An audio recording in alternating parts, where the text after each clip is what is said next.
mempersembahkan Sabda Pandita Ratu.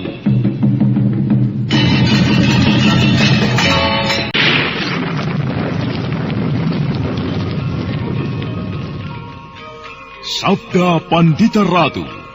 Naskah ditulis oleh Pondra Swasti Langit, diolah oleh Agung Bahrodi, didukung oleh artis-artis terkemuka Ferry Fadli, Eli Ermawati, M. Abud, Ivone Rose, dan lain-lain.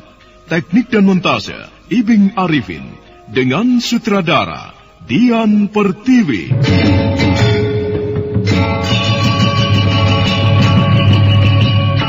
Sabda Pandita Ratu.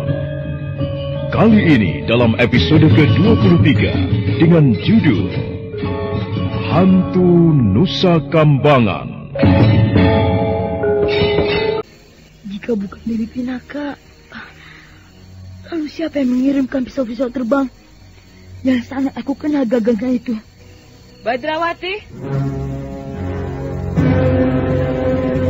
Bibi, ternyata benar Bibi Pinaka. Ikut aku, Badrawati. Hup, hiya, hup, hiya.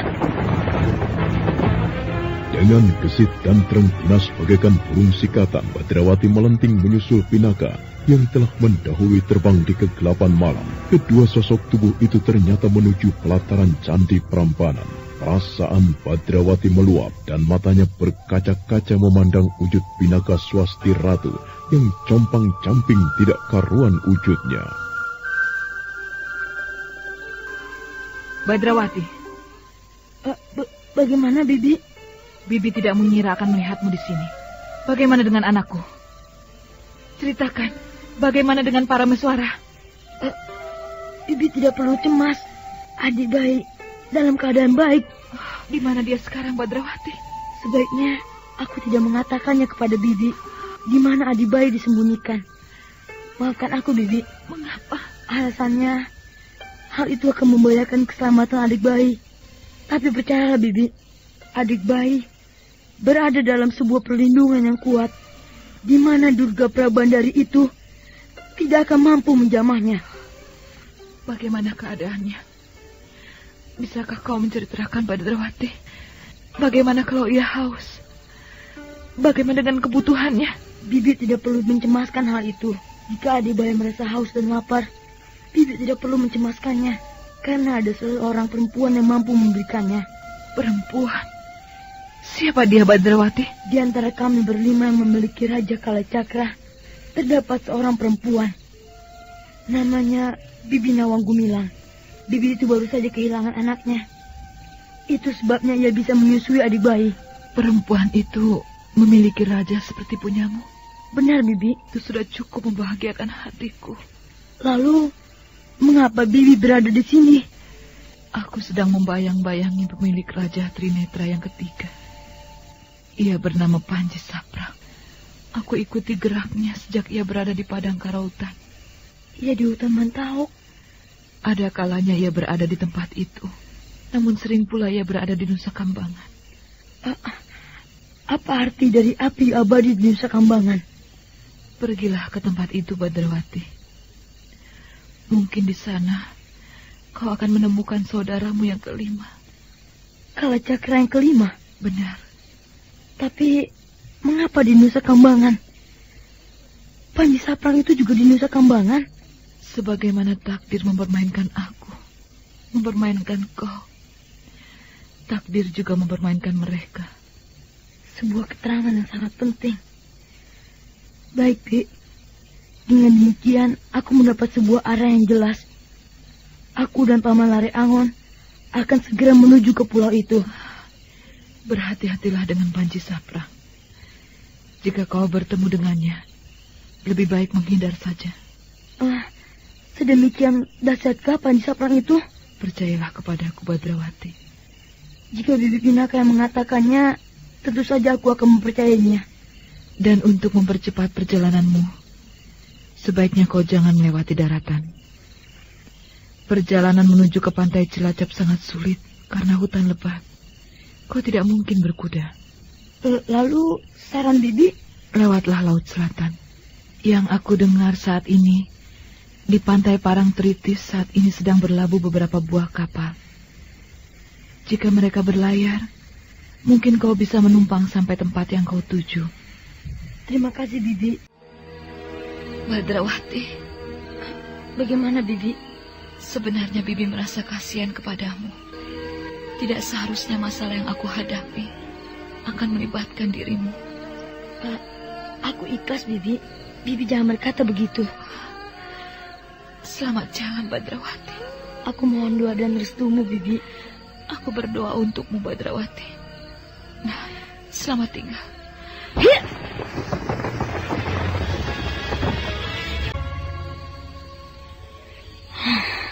Seperti mimpi. Seperti bermimpi saja rasanya. Aku bertemu dengan Bibi Pinaka Swasti Ratu. Ya Tuhan, betapa malangnya Bibi Pinaka. Tubuhnya susut sedemikian banyaknya, hingga menjadi kurus kering seperti itu. Rambutnya aut-autan. Bahkan barangkali untuk mandi membersihkan dirinya pun Bibi Pinaka tak sempat melakukannya. Tak pernah terpikir untuk merawat diri sendiri. Pakaiannya compang-camping seperti gelandangan. Kasihan Bibi Pinaka. Sampai kapan penderitaannya itu akan berakhir? Sampai adik bayi menjadi pemuda dewasa. Itu lama sekali. Sangat lama. Dalam waktu beberapa bulan saja, keadaan Bibi Pinaka sudah menjadi seperti itu. Lantas, bagaimana jika waktu bergeser hingga 20 tahun? Tak mustahil keadaan yang sangat tidak akrab ini akan membuat Bibi Pinaka menjadi gila. Benar-benar gila dalam arti yang sebenarnya. Oh, kasihan Bibi Pinaka. Ia harusnya menetei anaknya. Bagaimana perasaannya jika naluri untuk menyusui bayinya itu muncul? Sementara yang akan disusuinya tidak ada di sampingnya. Kasihan Bibi Pinaka. Bagaimana, Badrawati? Usahamu berhasil? Nampaknya kau bertemu dengannya. Aku bertemu dengannya, Paman. Seperti aku duga, yang menghujani kita dengan pisau-pisau itu memang Bibi Pinaka. Tapi kenapa dia tidak singgah saja, anak Nger? Bukankah dengan menemui kita semua di sini banyak hal yang bisa dibicarakan? Ada sebuah alasan yang menyebabkan Bibi Pinaka tidak mau menampakkan diri menemui kita, Paman Keling. Bagaimana dengan pesan yang ia tuliskan di atas lembaran kulit kambing itu? Kita harus ke Nusa Kambangan, Paman Lare Angon. Ada apa sebenarnya di sana, Badrawati? Sebuah petunjuk samar-samar. Di Nusa Kambangan, kita akan menemukan saudara kita yang terakhir, yang masih belum menampakkan diri. Lalu? Bibi Pinaka menyarankan kepada kita agar menuju ke pesisir selatan. Di sana ada sebuah desa pesisir bernama Parangtritis. Saat ini di tempat itu ada beberapa buah kapal dagang. Kita bisa menumpang kapal itu menuju Nusa Kambangan. Benarkah ada tempat bernama Parangtritis itu, Paman Kelung Keling? Benar, anak mas. Aku sendiri pernah ke tempat itu. Bagaimana dengan pemilik Condo Birowo itu, Badrawati? Bibi Pinaka mengatakan jika kita bertemu dengannya, sebaiknya kita menghindarinya. Nampaknya Bibi Pinaka memang terus membayangi Trinetra yang ketiga itu. Dan bagaimana dengan hutan Mentauk? Bibi tidak menyebut apapun tentang hutan Mentauk. Baiklah. Nampaknya kita tidak perlu menunda lagi. Bagaimana, Paman? Apakah Paman akan tetap ikut bersama kami berdua menuju Nusa Kambangan? Aku akan mengantar anak mas sampai di Nusa Kambangan. Perjalanan menuju ke Parangtritis maupun ke arah barat melalui jalan darat tetap akan melewati hutan Mentauk. Aku ikut, aku juga. Aku ingin ikut ke Nusa Kambangan. Tolonglah aku Kisanak Lare Angon dan Adi Badrawati. Izinkan aku untuk ikut bersama kalian berdua menuju pulau Nusa Kambangan itu. Perjalanan yang akan kami tempuh adalah bukan perjalanan yang menyenangkan, Adi Tawang Alun. Aku tahu, aku mengerti. Namun aku siap dan aku berjanji. Aku tidak akan merepotkan. Aku juga. Aku tak akan merepotkan. Bibi berdua sudah pernah naik kapal? Aku belum pernah, Badrawati. Konon kabarnya ombak laut selatan sedemikian ganasnya. Bibi akan tersiksa oleh perjalanan itu. Perut bagaikan diaduk. Dan perjalanan itu akan menyebabkan Bibi mabuk dan muntah. Keadaan itu akan terus berlangsung selama berada di atas ombak. Belum lagi jika sampai terjadi badai, ombak bergulung hingga setinggi pohon kelapa.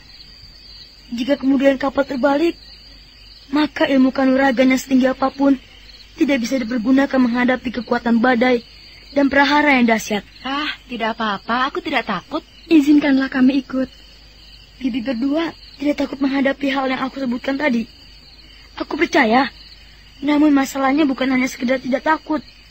Yang kami bayangkan, Bibi berdua tentu akan menjadi beban bagi kami, membuat kami repot. Baiklah. Nampaknya Bibi berdua bagaikan batu karang yang keras. Hal itu nampak dari sorot mata yang tidak bisa ditawar-tawar lagi. Silakan Paman Lare Angon yang menentukan. Jangan aku, Badrawati. Kau sajalah yang mengambil keputusan. Kalau gitu, Paman Gelung Keling saja yang mengambil keputusan. Paman yang paling tahu perjalanan yang akan kami tempuh. Apakah sesuai atau tidak untuk kedua bibi ini? Aku tidak bisa mengabaikan keadaan bahwa perjalanan itu nantinya adalah perjalanan yang berbahaya. Paman Keling, izinkan aku untuk ikut Paman. Maka demikianlah di tengah malam yang tergelincir dari pusatnya itu, kemudian dipecahkan oleh 5 ekor kuda. Mereka memacu kudanya bagaikan berburu cepat terhadap sang waktu. Di depan sendiri, Badrawati dengan kuda putihnya melesat bagaikan angin, diikuti di belakangnya oleh Galuh Titis dan Tawang Alun, berkuda berjajar. Dan di belakang mereka, Ki Gelung Keling dan Lare Angon terus membayangi, hingga kemudian sampailah mereka di tepi hutan Mentau, jauh di arah barat dari Prambanan. Bulan yang hanya sepenggal itu, jauh berada di belahan langit barat. Itukah hutan Mentauk, Paman? Benar, anak mas. Hutan Mentauk adalah hutan yang sangat lebat, dihuni oleh pepohonan raksasa yang besar-besar, juga berbagai binatang yang ganas.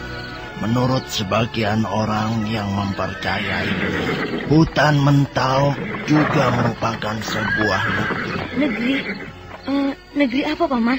Negeri hantu. Rakyatnya para lelembut, jin, setan, pri-prayangan. Oh, bukan main.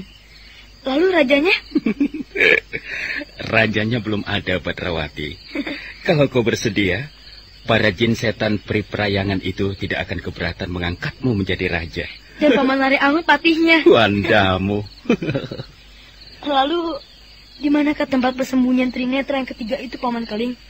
Kuda-kuda terpaksa kita tinggalkan di sini. Kita menusuk masuk ke dalam lebatnya hutan itu.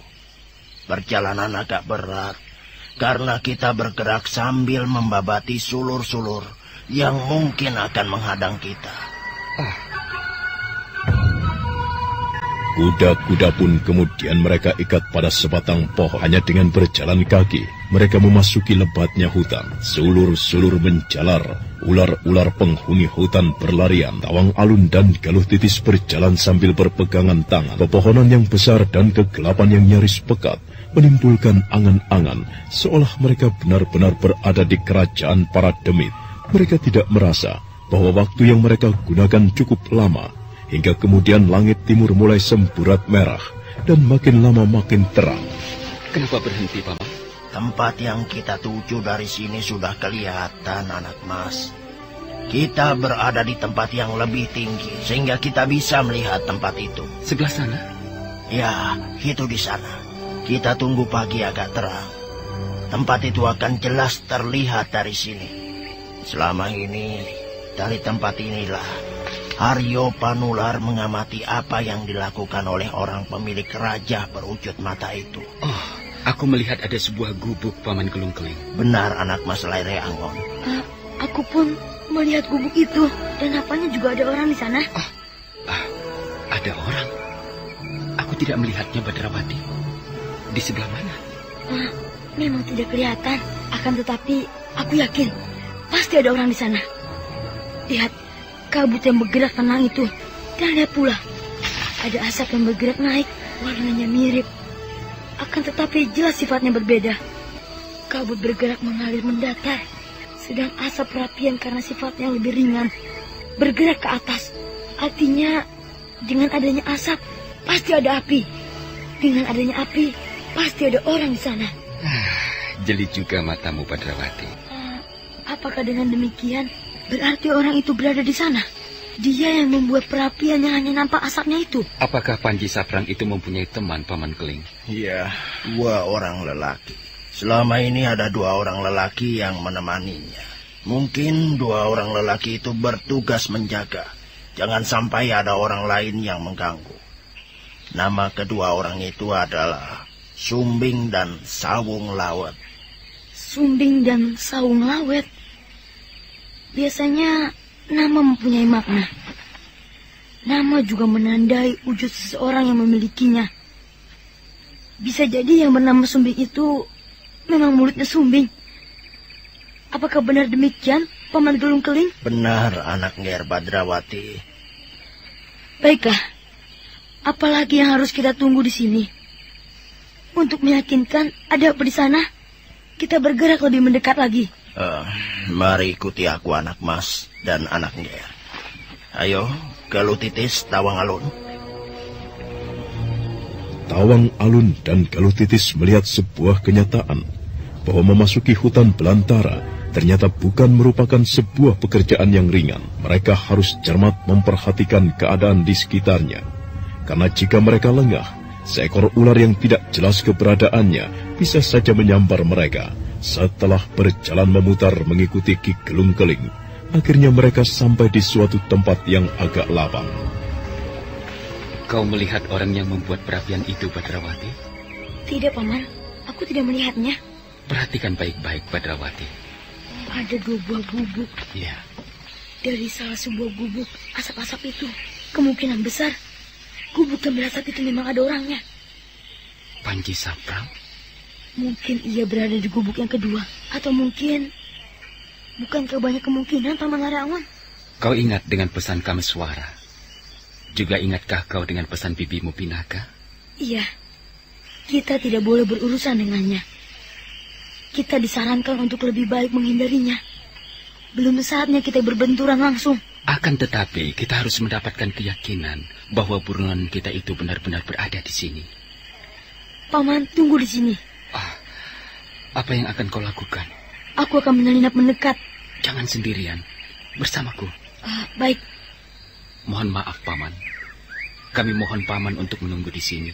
Baik, anak Mas.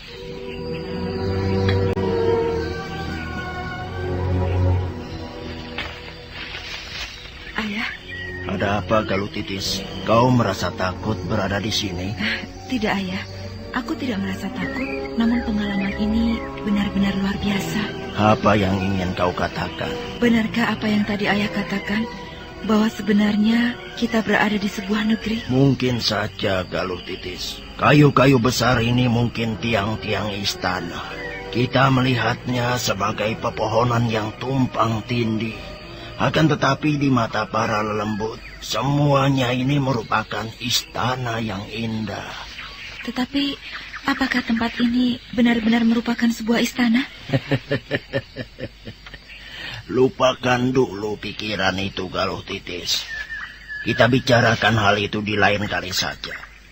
Siapa tahu pembicaraan kita ini didengar oleh para lelembut. Dan mereka mengundang kita. Wah, akan gawat nantinya. Kita bisa masuk ke dalam dunia mereka. Akan tetapi kita mengalami kesulitan untuk kembali. Ternyata tempat ini mengerikan sekali. Nah, akhirnya kau mengakui. Kau merasa takut, Galuh Titis. Di sini ada, Ayah. Ada Adi Tawang Alun. Ada kedua orang yang luar biasa itu. Apa yang harus aku takutkan, Ayah? Kalau kau sendirian, apa yang terjadi? Mungkin aku akan terpingsan-pingsan. Suara apa Apa itu, Ayah? Diamlah. Galuh Titis terdiam dan tegang. Gadis itu kembali menebarkan pandangan matanya ke segala arah. Pepohonan memang nampak besar-besar. Gadis itu berdesir ketika melihat di sebuah ketinggian dahan nampak ada sesuatu yang membelit batang pohon. Dan ketika diperhatikan dengan seksama, sesuatu itu ternyata seekor ular. Ular yang sangat besar dan tubuhnya mengayun-ayun. Ular, Ayah! Besar sekali! Mana Galuh Titis? Itu namanya ular sanca. Mulutnya mampu menelan salah seorang di antara kita tanpa kesulitan. Benar, Tawang Alun. Paman sudah pernah menyaksikan pemandangan yang dahsyat. Seekor ular sanca yang besar sedang bergulat dengan seekor harimau. Harimau itulah yang ternyata kalah. Meski tubuh ular itu juga penuh dihiasi luka arang keranjang, ular yang mengalahkan harimau itu kemudian menelannya, walaupun dengan susah payah. Misalnya, ular itu menjadi tidak berdaya sama sekali. Ketika paman berjalan mendekatinya, ular itu tidak berbuat apa-apa. Bergerak pun tidak mampu. Ular itu keberatan membawa dirinya sendiri yang sudah memangsa harimau. Ayah, lihat. Apakah ular itu akan memangsa kita, Ayah? Tampaknya tidak, Galuh Titis. Ada sasaran lain yang rupanya lebih menarik perhatian ular itu. Ular itu bersiap-siap untuk meluncur, Kang Bo. Bagaimana kau tahu? Lihat saja, ia akan segera meluncur turun. Bagaimana kalau ternyata meluncur ke arah kita? Bersiaplah, siapa tahu dugaanmu itu yang benar. Kalau ular itu meluncur dan menjadikan kita sebagai korbannya, kita menyongsongnya dengan pedang-pedang kita. Ayah, lihat!